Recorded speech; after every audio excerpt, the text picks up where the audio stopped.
Hello વિદ્યાર્થી મિત્રો, હું નિલેશ પટેલ સ્વાગત કરું છું તમારું આપણે MS vision coaching classes of પાલનપુરની અંદર.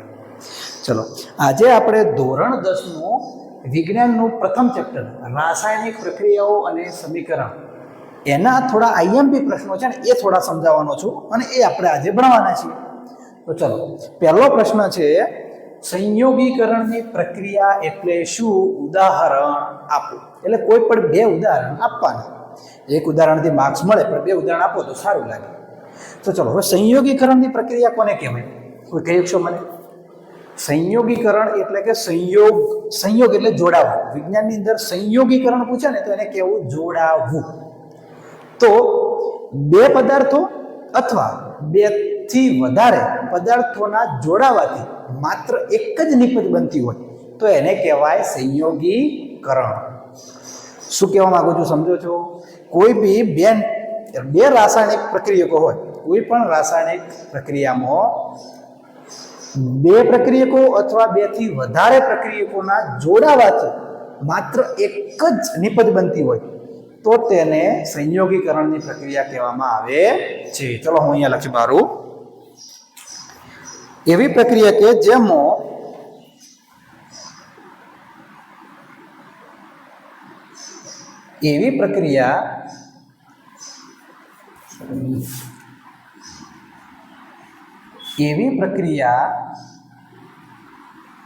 કે જેમાં બે અથવા બેથી વધુ પ્રક્રિયકોના જોડાવાથી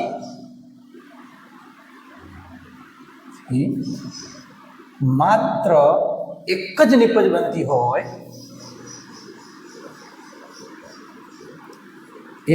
નિપજ બનતી હોય તો તેવી પ્રક્રિયાને સંયોગીકરણની પ્રક્રિયા કહે છે.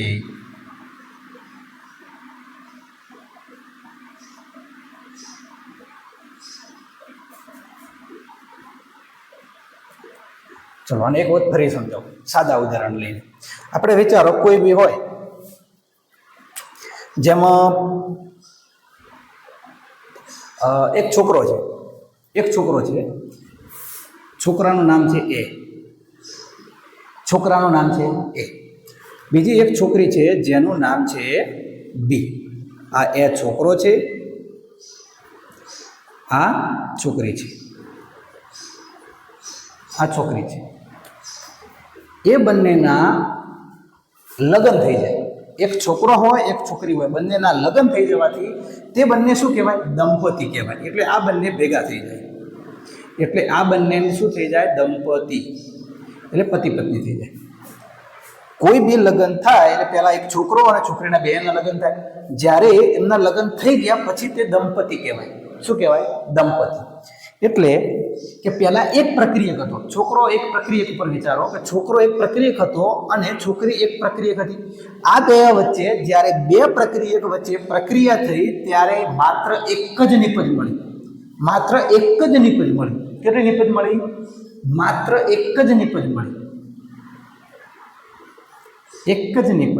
અને એક જ નિપજ મળે તો તે પ્રક્રિયાને શું કહેવાય?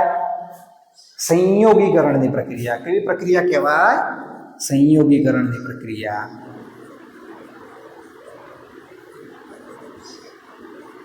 યાદ રાખી દેવાનું કે બે પ્રક્રિયકોના જોડાવાથી માત્ર એક જ નિપજ બનતી હોય તો તેવી પ્રક્રિયાને સંયોગીકરણની પ્રક્રિયા કહેવાય છે. ચલો, એનું એક ઉદાહરણ લઈ લઉં.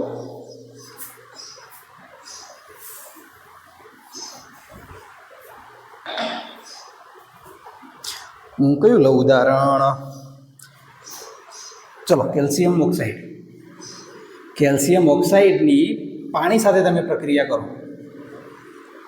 કેલ્શિયમ ઓક્સાઇડની પાણી સાથે પ્રક્રિયા કરતા શું નિપજ મળે? કેલ્શિયમ ઓક્સાઇડની પાણી સાથે જો તમે પ્રક્રિયા કરો તો તમને નિપજ મળે છે કેલ્શિયમ હાઇડ્રોક્સાઇડ, કેલ્શિયમ હાઇડ્રોક્સાઇડ. હવે આ શું કહેવા માંગે છે? આ શું કહેવા માંગે છે કે આ એક પ્રક્રિયક અને આ બીજો પ્રક્રિયક. એક પ્રક્રિયક કયો હતો? કેલ્શિયમ ઓક્સાઇડ, જેનું નામ છે કળી ચૂનો. શું કહેવાય આને? કળી ચૂનો. આનું બીજું નામ શું છે? કોઈને ખબર? આનું બીજું નામ શું છે? કોઈને ખબર?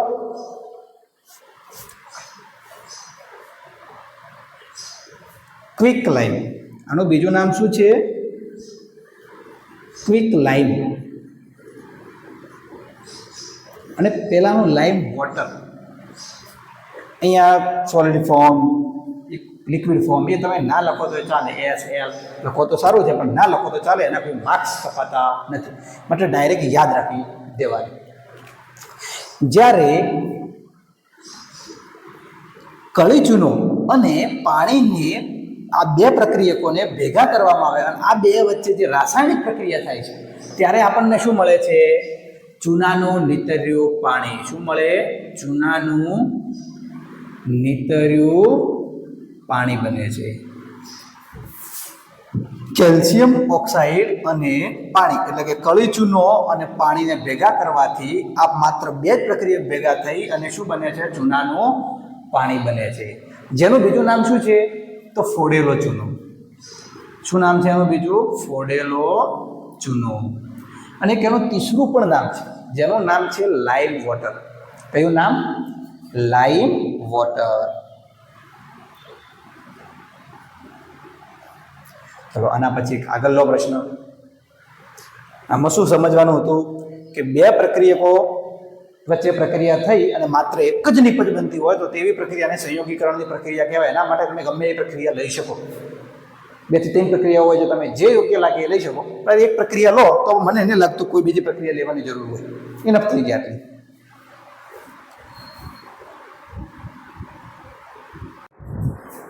ચલો હવે આગળ બીજો પ્રશ્ન. વિઘટન પ્રક્રિયા કોને કહે છે? ઉદાહરણ આપો. વિઘટન એટલે તો સંયોગીકરણમાં શું કહેતા હતા કે બે પ્રક્રિયકોના જોડાવાથી માત્ર એક જ નિપજ બનતી હોય. અહીંયા આનાથી ઉલટું વિઘટનમાં કોઈ એક જ પ્રક્રિયકને ગરમ કરતા તેમાંથી એક કરતાં વધુ નિપજ મળતી હોય. એક કરતાં વધુ એટલે 2 મળે, 3 મળે, ગમે તેટલી મળી શકે. તો આમાં લખવાનું કે ચલો પહેલાં સમજાવી દઉં. એક A હતું અને એક B હતું. આ બંનેના જોડાવાથી સંયોગીકરણની પ્રક્રિયામાં AB બનતું હતું. શું બનતું હતું? AB. હવે આને તમે ગરમ કરો. આને ગરમ કરો. ગરમ કરો એટલે શું બને? તો આને ગરમ કરવાથી એક કરતાં વધુ, આ એક પ્રક્રિયક હતો, હવે આના કરતાં વધુ અહીંયા મળશે. કેટલી મળશે? તો એક કરતાં વધુ એટલે 2 મળી શકે, 3 મળી શકે. તો અહીંયા A અને B ને ગરમ કરતા છૂટા પાડવું. વિઘટન એટલે છૂટા પાડવું એટલે A અને B બને છે. યાદ રાખજો, વિઘટન એટલે કે કોઈ એક જ પ્રક્રિયક હોય ને. વિઘટન પ્રક્રિયા એટલે એક જ પ્રક્રિયા હોય, સોરી એક જ પ્રક્રિયક હોય. એક જ પ્રક્રિયકને ગરમ કરતા તેમાંથી એક કરતાં વધુ નિપજ મળે. એક કરતાં વધુ નિપજ બને. ચલો આને લખવું હોય તો આ રીતે લખાય કે કોઈ એક જ પ્રક્રિયકને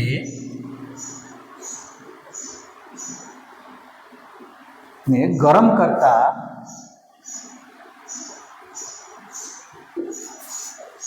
તેમાંથી એક કરતાં વધુ નિપજ, કોઈ એક જ પ્રક્રિયાને ગરમ કરતા તેમાંથી એક કરતાં વધુ નિપજ બને તો તેવી રાસાયણિક વિઘટન પ્રક્રિયા કહેવામાં આવે છે. વિઘટન રાસાયણિક પ્રક્રિયા કહેવામાં આવે છે. વિઘટન રાસાયણિક પ્રક્રિયા કહેવાય છે. વિઘટન પ્રક્રિયા કોને કહેવાય? કે વિઘટન રાસાયણિક પ્રક્રિયા આવે. વિઘટન પ્રક્રિયા એકલું ના હોય, આપણે લખી દીધું છે, પણ વિઘટન રાસાયણિક પ્રક્રિયા. સમજણ પડી? ચલો હવે એક આપણે એનું એક્ઝામ્પલ લઈ લઈએ. સમીકરણ કેલ્શિયમ કાર્બોનેટ. કેલ્શિયમ કાર્બોનેટને તમે ગરમ કરો એટલે એને ઉષ્મા આપવી પડે. ઉષ્મા આપવી પડે અને જે પ્રક્રિયામાં ઉષ્મા શોષાય એને ઉષ્મા શોષક પ્રક્રિયા પણ કહેવાય. તો આ ઉષ્મા શોષે છે એને ગરમી આપવી પડે તો એને ઉષ્મા શોષક કહેવાય ને. કેલ્શિયમ કાર્બોનેટને તમે ગરમ કરો તો શું બને? તો એક બને છે કેલ્શિયમ ઓક્સાઇડ અને બીજો બને છે, અહીંયા જુઓ સી આવી ગયું, એક ઓક્સિજન આવી ગયો, એક ઓક્સિજન આવી ગયો. હવે શું વધ્યું? CO2 વધ્યું. તો આ નિપજ બને છે. તો કે એક પ્રક્રિયકમાંથી આ નિપજ બે બને છે, બે નિપજ બને છે. બીજી એક પ્રક્રિયા તમારી ચોપડીમાં જ છે, આયન ફેરસ સલ્ફેટની. 2 મોલ ફેરસ સલ્ફેટ લ્યો, એમને ગરમ કરો, એમને ગરમ કરતા શું બને છે? Fe2O3. Fe2O3 વત્તા સલ્ફર ડાયોક્સાઇડ વત્તા સલ્ફર ટ્રાયોક્સાઇડ આટલું બને છે. કેટલું બને છે? 3. Fe2O3 એટલે એને કહેવાય ફેરિક ઓક્સાઇડ, આને કહેવાય ફેરિક ઓક્સાઇડ અને આને કહેવાય ફેરસ સલ્ફેટ. તો ફેરસ સલ્ફેટને ગરમ કરતા ફેરિક ઓક્સાઇડ, સલ્ફર ડાયોક્સાઇડ અને સલ્ફર ટ્રાયોક્સાઇડ મળતા હોય છે.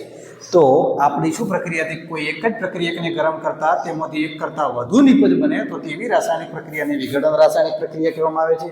પછી એક વાત યાદ રાખજો કે જેની અંદર ઉષ્મા શોષાય અથવા કોઈ પ્રક્રિયક ઉષ્મા શોષાવાથી રાસાયણિક પ્રક્રિયા થતી હોય તો એને ઉષ્મા શોષક પ્રક્રિયા પણ કહેવાય. ઓકે, ચલો હવે આગળનો પ્રશ્ન. વિસ્થાપન પ્રક્રિયા કોને કહે છે? હવે વિસ્થાપન કોને કહેવાય? તો વિસ્થાપન પ્રક્રિયાની અંદર જે રાસાયણિક પ્રક્રિયામાં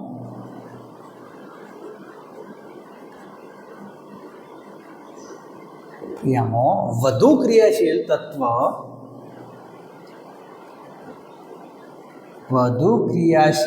તત્વ ઓછા ક્રિયાશીલ તત્વને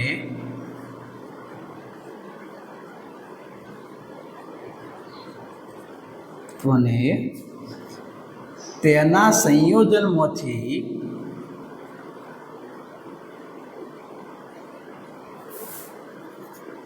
દૂર કરે છે.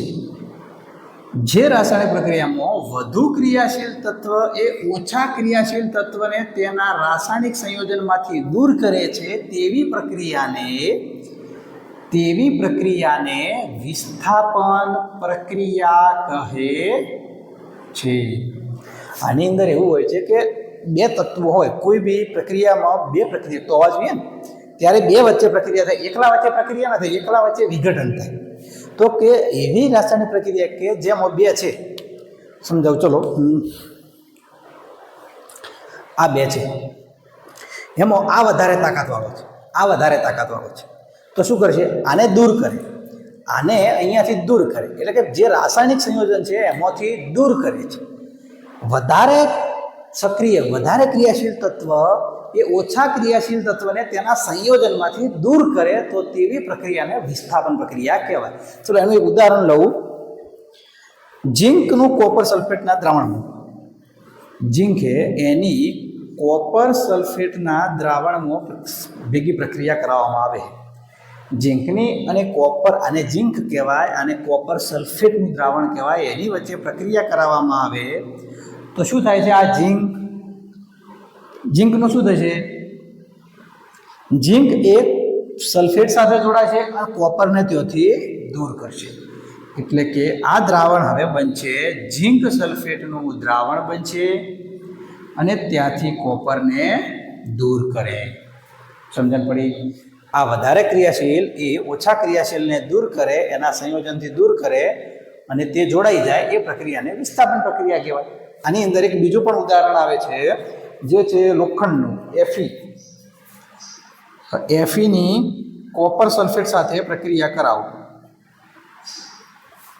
ચલો, એફીની કોપર સલ્ફેટ સાથે પ્રક્રિયા કરાવો તો લોખંડ એ કોપર કરતાં વધુ ક્રિયાશીલ નહીં.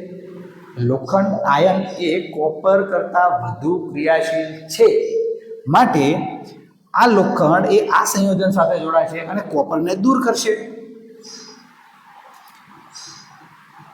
આયન સલ્ફેટ વત્તા plus copper, iron sulphate plus copper. ચલો, દ્વિવિસ્થાપન એટલે એવી પ્રક્રિયા કે જેમાં બે પ્રક્રિયકો હોય. સમજો ખાસ બેટા, બે પ્રક્રિયકો હોય, એમની વચ્ચે આયનોની આપલે થતી હોય. કોની આપલે થતી હોય? આયનોની. દ્વિવિસ્થાપન એટલે કે બંને બાજુ વિસ્થાપન થતું હોય. હવે બંને બાજુ વિસ્થાપન ક્યારે થાય? કે આ એક, ચલો, એક આ બ્લુ પેન, એક લાલ પેન. હવે આનો આ આયન છૂટો પડે અને આ આયન કયો ગયો? આ લાલ પેન ઉપર ગયો. કઈ પેન ઉપર ગયો? લાલ પેન ઉપર ગયો. હવે આનો આયન લાલ એ અહીંયા ગયો બ્લુ પેન ઉપર. એટલે કે જે રાસાયણિક પ્રક્રિયામાં પ્રક્રિયકો વચ્ચે આયનોની આપલે થતી હોય એવી પ્રક્રિયાને દ્વિવિસ્થાપન પ્રક્રિયા કહેવાય. ચલો, એક ઉદાહરણ પણ લખી દઉં, પેલા વ્યાખ્યા લખીને.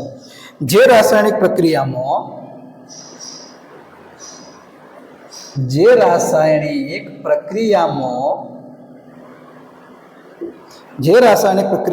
બે પ્રક્રિયકો વચ્ચે આયનોની આપલે થતી હોય, બે પ્રક્રિયકો વચ્ચે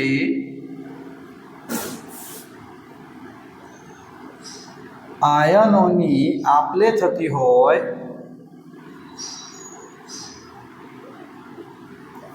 જે રાસાયણિક પ્રક્રિયામાં બે પ્રક્રિયકો વચ્ચે આયનોની આપલે થતી હોય તેવી રાસાયણિક પ્રક્રિયાને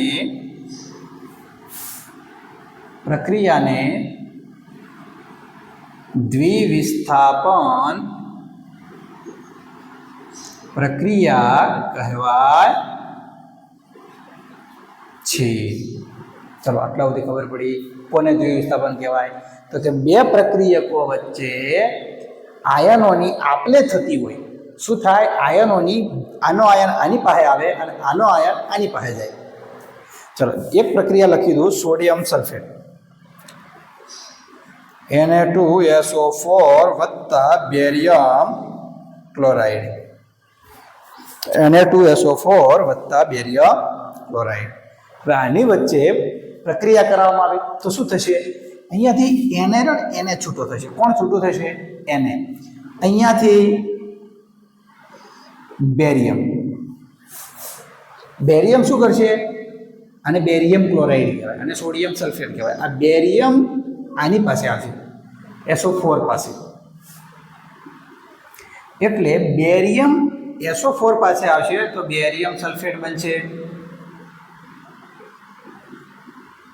બેરિયમ સલ્ફેટ. અને આ સોડિયમ ક્લોરીન પાસે જશે એટલે NaCl પણ Na2Cl બનશે, 2 NaCl. કઈ રીતે? Na ના 2 અણુ હતા, ક્લોરીનના પણ 2 અણુ હતા, તો 2 વખત NaCl, જેને મીઠું કહેવાય. જે રાસાયણિક પ્રક્રિયામાં બે પ્રક્રિયકો વચ્ચે આયનોની આપલે થતી હોય તેવી રાસાયણિક પ્રક્રિયાને દ્વિવિસ્થાપન પ્રક્રિયા કહેવામાં આવે છે. યાદ રાખી દેવાનું, રિપીટરો માટે ખાસ. હેલો વિદ્યાર્થી મિત્રો, ચલો હવે આપણે આગળનો પ્રશ્ન. ઓક્સિડેશન અને રિડક્શન પ્રક્રિયા કોને કહે છે? સમજાવો. હવે કોને કહેવાય ઓક્સિડેશન પ્રક્રિયા અને રિડક્શન? તો એની અંદર આપણે પહેલાં ભણવાનું સ્ટાર્ટ કરીએ કે ઓક્સિડેશન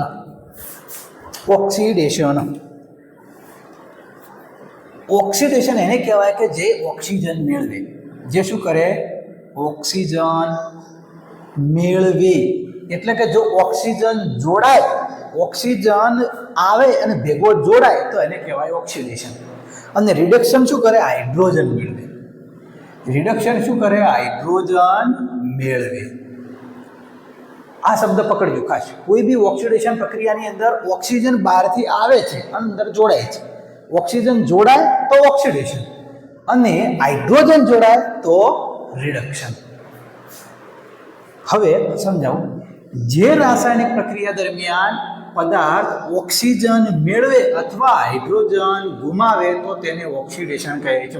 મેન આઈએમપી ઓક્સિજન મેળવે. આ ખાસ યાદ રાખવાનું. કોઈ બી રાસાયણિક પ્રક્રિયા ઓક્સિજન મેળવે તો તે ઓક્સિડેશન જ થાય. અને જે રાસાયણિક પ્રક્રિયા દરમિયાન પદાર્થ ઓક્સિજન ગુમાવે અથવા હાઇડ્રોજન મેળવે, જે રાસાયણિક પ્રક્રિયા દરમિયાન પદાર્થ ઓક્સિજન ગુમાવે અથવા હાઇડ્રોજન મેળવે તો તેને રિડક્શન પ્રક્રિયા કહે છે. ખબર રાખજો, ખાસ યાદ રાખજો. વ્યાખ્યામાં એવું છે કે ઓક્સિજન મેળવે અને હાઇડ્રોજન ગુમાવે એને ઓક્સિડેશન કહેવાય. પહેલી વ્યાખ્યામાં રિડક્શનમાં કે હાઇડ્રોજન મેળવે અને ઓક્સિજન ગુમાવે એને શું કહેવાય? રિડક્શન કહેવાય. આ વ્યાખ્યા પૂરતું છે, પણ સમજવા માટે સ્પષ્ટ કહું છું કે ફક્ત ઓક્સિજન જ યાદ રાખજો. ઓક્સિજન જ યાદ રાખજો, કારણ કે અહીંયા ઓક્સી શબ્દ વાપર્યો છે ને, તો ઓક્સિજનની વાત થાય છે. એટલે ઓક્સિજન આવવો જોઈએ તો ઓક્સિજન મેળવે ત્યારે ઓક્સિડેશન થાય, અને પેલામાં હાઇડ્રોજન મેળવે. યાદ રાખી દેવાનું. હવે જો અહીંયા કાર્બનનો એક અણુ છે. શેનો અણુ છે? કાર્બનનો અણુ છે. એ ઓક્સિજન એની સાથે જોડાય છે. આ બે વચ્ચે પ્રક્રિયા થઈ અને જોડાય છે. એ ઉષ્મા મેળવે છે. ઉષ્માની આ ત્રિકોણ નિશાની છે. કાર્બન અને ઓક્સિજન બંને ભેગા થઈ અને કાર્બન ડાયોક્સાઇડ બનાવે છે. એટલે આ પ્રક્રિયા કેવી કહેવાય? ઓક્સિડેશન. કારણ કે કાર્બન અને ઓક્સિજન બે ભેગા થયા અને પછી કાર્બન ડાયોક્સાઇડ બન્યું. હવે બીજું ને છે, જો મેગ્નેશિયમ Mg છે, આ જે છે, તો મેગ્નેશિયમ ઓક્સિજન સાથે જોડાય છે. મેગ્નેશિયમની સાથે ઓક્સિજન જોડાવાથી મેગ્નેશિયમ ઓક્સાઇડ બન્યો. શું બન્યો? Magnesium oxide. મેગ્નેશિયમની સાથે ઓક્સિજન જોડાયો છે માટે મેગ્નેશિયમ ઓક્સાઇડ. તો આને પણ ઓક્સિડેશન.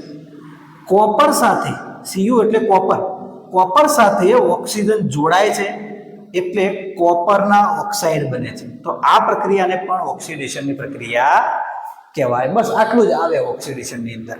આ પ્રક્રિયાઓ યાદ રાખવાની અને લખવાની. જ્યારે પરીક્ષામાં પૂછાય ત્યારે વ્યાખ્યા લખી, ઓક્સિડેશન વિશે સમજાવો તો ઓક્સિડેશનની વ્યાખ્યા લખી અને પછી નીચે બે ઉદાહરણ લખી મારવાના. એ ઓક્સિડેશનનું થઈ ગયું. ઘણી વખત વિકલ્પમાં પૂછાતું હોય કે નીચલામાંથી કઈ પ્રક્રિયા ઓક્સિડેશનની પ્રક્રિયા છે, તો એટલા માટે કહું છું કે ઓક્સિજન મેળવે તો ઓક્સિડેશન. હવે રિડક્શનની અંદર રિડક્શન શું કહે છે કે હાઇડ્રોજન મેળવે અને ઓક્સિજન ગુમાવે. એટલે આપણે યાદ રાખવાનું, હાઇડ્રોજન મેળવે. આ કાર્બન ડાયોક્સાઇડ છે, એની સાથે શું થાય છે? હાઇડ્રોજન જોડાય છે. હાઇડ્રોજન એની સાથે જોડાય છે. આ પ્રક્રિયામાં હાઇડ્રોજન આવે છે. કાર્બન ડાયોક્સાઇડ છે એની સાથે હાઇડ્રોજન આવે છે એટલે શું નિપજ મળે છે? આની અંદરથી અહીંયા ઓક્સિજનના બે અણુ હતા, જ્યારે અહીંયા કાર્બન સાથે ફક્ત હવે એક જ અણુ રહી ગયો છે. એક જ અણુ રહી ગયો. કાર્બન ડાયોક્સાઇડમાં ઓક્સિજનના બે અણુ હતા, હવે હાઇડ્રોજનના જોડાવાથી ઓક્સિજન એક જતો રહ્યો એટલે કાર્બન મોનોક્સાઇડ બની ગયું. હવે હાઇડ્રોજનના આવવાથી અહીંયા H2 અને એક કાર્બન ડાયોક્સાઇડનો O એની પાસે ગયો એટલે H2O બન્યું. જે પ્રક્રિયામાં હાઇડ્રોજન આવે, હાઇડ્રોજન ભાગ લે એને કહેવાય રિડક્શન. આમાં હાઇડ્રોજને ભાગ લીધો છે. હવે મેગ્નેશિયમના ઓક્સાઇડમાં પણ હાઇડ્રોજન આવ્યો છે. હાઇડ્રોજન આવ્યો ને, જો આ પ્રક્રિયાની અંદર હાઇડ્રોજન એન્ટર થયો છે અને જેની અંદર હાઇડ્રોજન એન્ટર થાય અને ઓક્સિજન દૂર થાય તો હાઇડ્રોજન એન્ટર થવાથી પાણી બની ગયું H2O એટલે પાણી, અને મેગ્નેશિયમ એકલો વધ્યો. અહીંયા કોપર ઓક્સાઇડમાં પણ હાઇડ્રોજન એડ થયો, હાઇડ્રોજન એન્ટર થયો ત્યારે પાણી બની ગયું અને કોપર એકલો વધ્યો. સમજણ પડે? હાઇડ્રોજન આવે, હાઇડ્રોજન મેળવે તો એને કહેવાય રિડક્શન, અને ઓક્સિડેશનમાં ઓક્સી શબ્દ ઉપરથી ઓક્સિજન મેળવે તો એને કહેવાય ઓક્સિડેશન.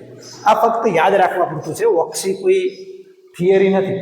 ઓક્સી એટલા માટે ઓક્સિજન આ મેળવે, આ ફક્ત એક યાદ રાખવા માટે શોર્ટ ટ્રીક બને છે. બાકી સંપૂર્ણ એની પદ્ધતિસરની વ્યાખ્યા છે કે જે રાસાયણિક પ્રક્રિયા દરમિયાન પદાર્થ ઓક્સિજન મેળવે અથવા હાઇડ્રોજન ગુમાવે તો તેને ઓક્સિડેશન કહે છે. જે રાસાયણિક પ્રક્રિયા દરમિયાન પદાર્થ ઓક્સિજન ગુમાવે અથવા હાઇડ્રોજન મેળવે તો તેને રિડક્શન કહે છે. ચલો હવે આપણો લાસ્ટ પ્રશ્ન, રેડોક્સ પ્રક્રિયા. રેડોક્સ પ્રક્રિયા કોને કહેવાય? રેડોક્સ કોને કહેવાય?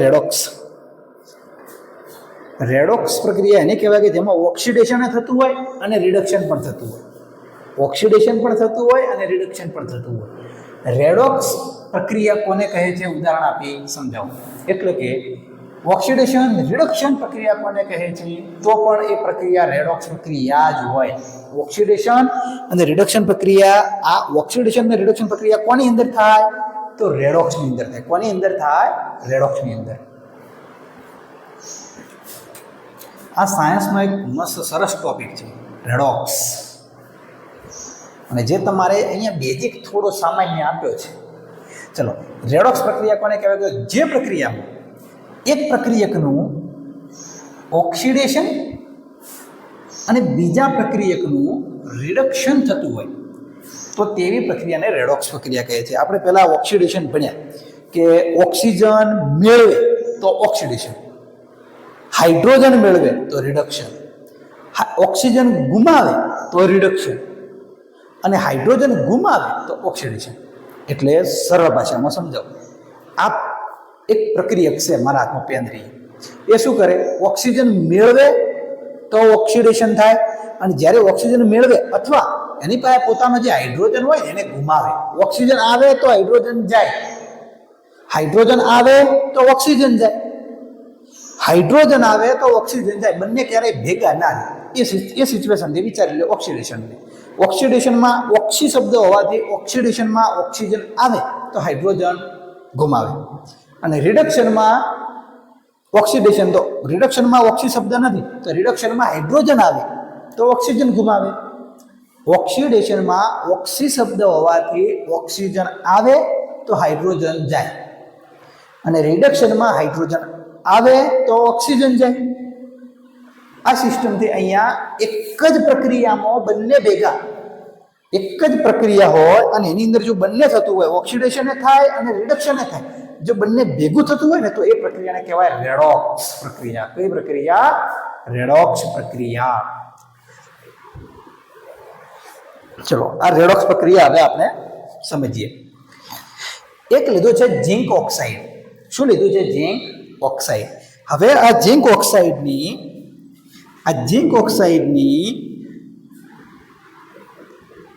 સામે પ્રક્રિયામાં એક ઝિંક દેખાય છે. જો ઝિંક ઓક્સાઇડની કાર્બન સાથે તમે પ્રક્રિયા કરો ને ત્યારે ઓક્સિજન કોની પાસે જતો રહે છે? કાર્બન પાસે જતો રહે છે. ઓક્સિજન કાર્બન પાસે જતો રહે છે અને ફક્ત ઝિંક એકલો જ વધે છે અને કાર્બન પાસે ઓક્સિજન જવાથી CO બને છે. ફરી સમજાવું, ઝિંક ઓક્સાઇડની કાર્બન સાથે પ્રક્રિયા કરો તો આ ઓક્સિજન કાર્બન પાસે જાય એટલે અહીંયા CO બને, કાર્બન મોનોક્સાઇડ બને અને ઝિંક પાસેથી ઓક્સિજન જતો રહેવાથી એકલો ઝિંક જ વધે છે. હવે કહું છું, ધ્યાનથી સાંભળજો. આ ઝિંક એ ઓક્સિજન મેળવે છે કે ગુમાવે છે? ઝિંક એ ઓક્સિજન મેળવે છે કે ગુમાવે છે? તો કે ના સાહેબ, ઝિંક એ ઓક્સિજન ગુમાવે છે. ઓક્સિજન ગુમાવે છે. ઓક્સિજન ગુમાવતો હોય ને કે ઓક્સિજન દૂર થતો હોય તો ઓક્સિડેશન કદી ના આવે, તો વધી પ્રક્રિયા રિડક્શન. તો અહીંયા પ્રક્રિયા થાય રિડક્શનની પ્રક્રિયા થાય. કઈ પ્રક્રિયા થાય? રિડક્શન. અને અહીંયા શું થાય છે? કાર્બન છે એ ઓક્સિજન મેળવે છે કે ગુમાવે છે? તો કે કાર્બન એ ઓક્સિજન મેળવે છે. જો ઓક્સિજન મેળવે ને તો એને કહેવાય ઓક્સિડેશનની પ્રક્રિયા. કઈ પ્રક્રિયા? ઓક્સિડેશનની પ્રક્રિયા. ઓક્સિડેશનને આ રીતે ખાલી ઓક્સી લખ્યું હોય ને તો એ સમજી જવાનું ઓક્સિડેશન. રિડક્શનને ખાલી અહીંયા આ રીતે રેડ લખી દઈએ ને એટલે સમજી જવાનું કે આ રિડક્શન પ્રક્રિયા છે. એનું શોર્ટ ફોર્મમાં લખતા હોય છે બધા સાહેબો. ચલો, અહીંયા શું છે?